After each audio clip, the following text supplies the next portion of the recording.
Zygotene है,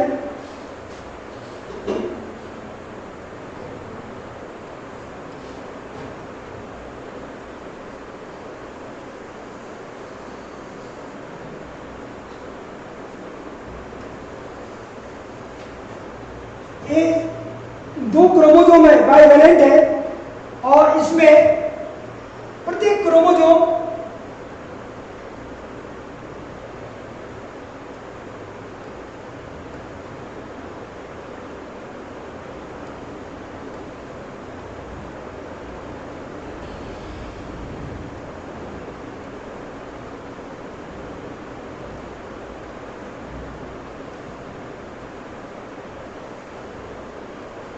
longitudinally divide हो जाते हैं और अपने अपने सेंट्रोमियर पॉइंट पर एक जुड़े रहते हैं। इसको अगर यह 1 2 3 4 या 4 पार्ट में बटा हुआ है तो इसको हम लोग कहते हैं, चारों पार्ट को टेट्राड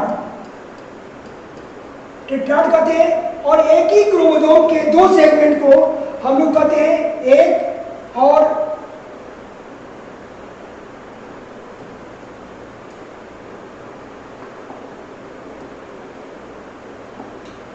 वन और 2 या 3 और 4, इसको कहते हैं होमोलोगस क्रोमोसोम, अरे sorry sister chromatids.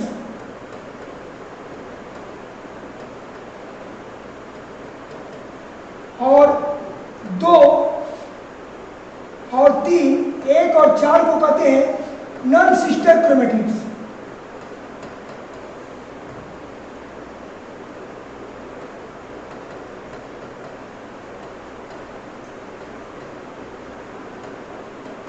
Non sister chromatids कहते हैं, यही वह अवस्था है जिसमें यह एक क्रोमोसोम का जेनेटिक मटेरियल दोनों दूसरे क्रोमोसोम के जेनेटिक मटेरियल से एक्सचेंज होगा और उसको हम लोग कहते हैं क्रॉसिंग ओवर। यहाँ पर एक डायग्राम में हम इसको होते हुए दिखा दे रहे हैं कि किस प्रकार से यह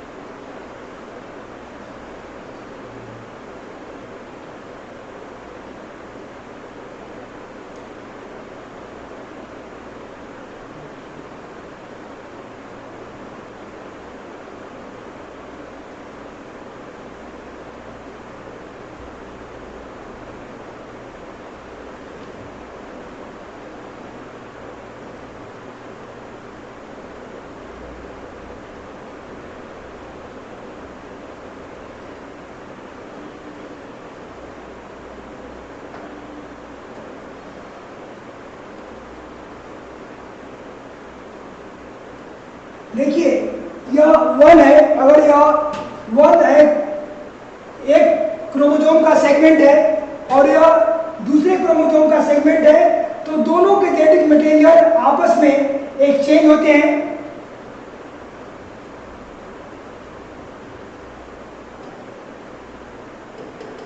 आपस में एक्सचेंज होते हैं और इस एक्सचेंज को हम लोग कहते हैं क्रॉसिंग ओवर।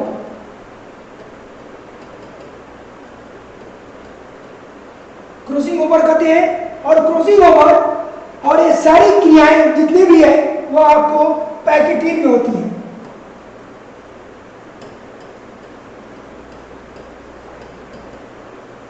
पैकेटीन में होती है। और जब क्रॉसिंग ओवर, मैं बोला था कि जेनेटिक मटेरियल का मिक्सअप, यही वो फेज है जिसमें कि जेनेटिक मटेरियल एक्सचेंज होते हैं। या क्यों होते हैं? इसलिए होते हैं कि हमारे जो मेल गैमेट है उसमें हमारे पेरेंट्स के गुण आ जाए, या जो फीमेल है उसके ओवर में उसके मदर फादर का जो गुण है, जो उसका आपको कैरेक्टर्स है, वे इंटरमिक्स कर जाए, तभी तो जो अगला जनरेशन आता है उसमें हम लोग कहते हैं कि इसकी आंखें नानी जैसी हैं, इनकी आंखें मौसी जैसी हैं, इनकी आंखें अंकल जैसी हैं, इनकी आंखें पिताजी जैसी हैं, इनकी नाक जो है वह बुआ जैसी है। ये सारी चीजें इसी क्रॉसिंग ओवर के कारण डिनोट होता है और हम लोग एक्सप्रेस करते हैं।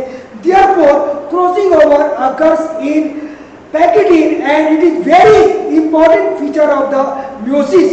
इसी के लिए इतना तामझाम होता है इसमें। जब जेनेटिक मटेरियल मिक्सअप हो गए, हाइब्रिडाइज हो गए, तब अब स्पर्म बनने की आगे की प्रक्रिया कंप्लीट होगी और जब इंटरमिक्स हो जाता है, ये दोनों एक दूसरे में चले जाते हैं, तब ये अब जितने भी क्रोमोसोम है एक दूसरे से अलग होते हैं।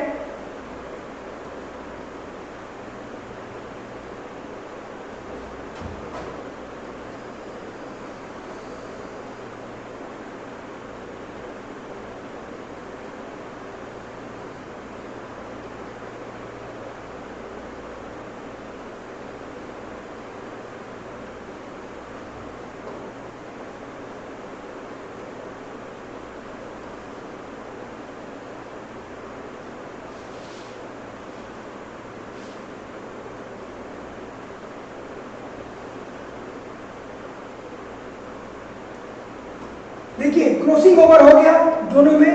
अब ये दोनों के बीच की दूरी बढ़ती जाएगी और यह डिप्लोटीन में हो रहा है, डिप्लोटीन में हो रहा है और इसके बाद अंत में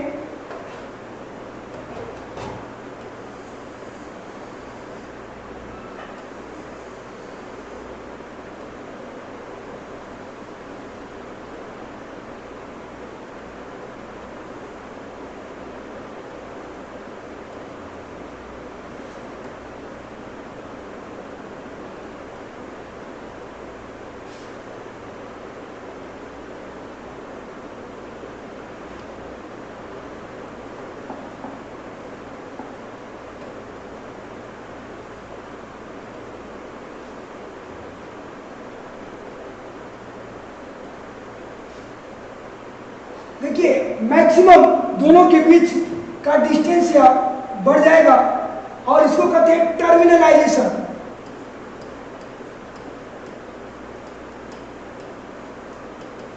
इसको टर्मिनलाइजेशन कहते हैं। आप पढ़िएगा, टर्मिनलाइजेशन एक वर्ड आएगा जो डिप्लोटीन में होता है और जिस पॉइंट पर यह सटर होता है दोनों क्रोमोसोम, इसको कहते हैं काइजमाटा।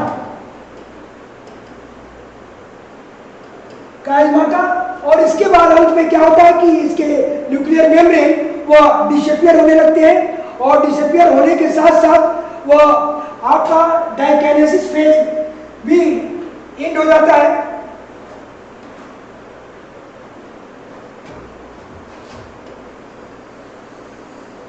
यह न्यूक्लियर मेम्ब्रेन डिसअपियर हो रहा है, देख रहे हैं न्यूक्लियर मेम्ब्रेन डिसअपियर हो रहा है।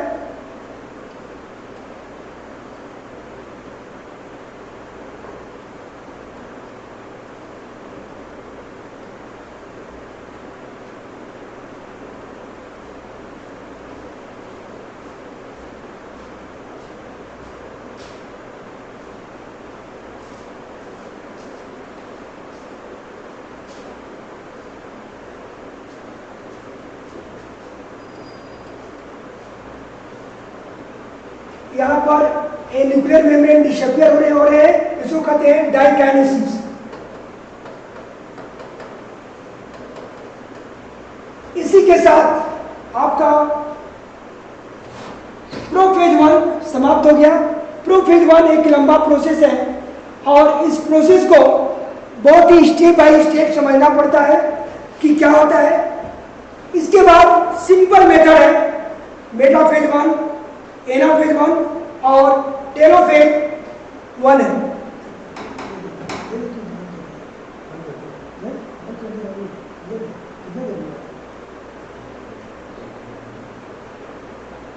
पूरा कर दो इसको, टेलोफेज को खत्म कर दें। ठीक है।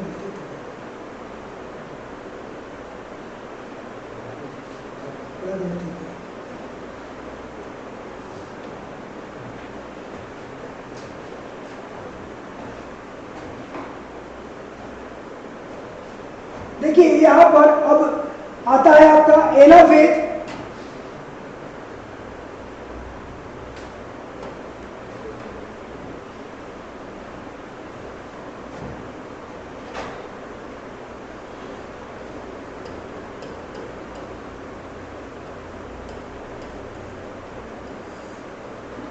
एनाफेज 1, सॉरी टेलोफेज 1, अरे मेटाफेज 1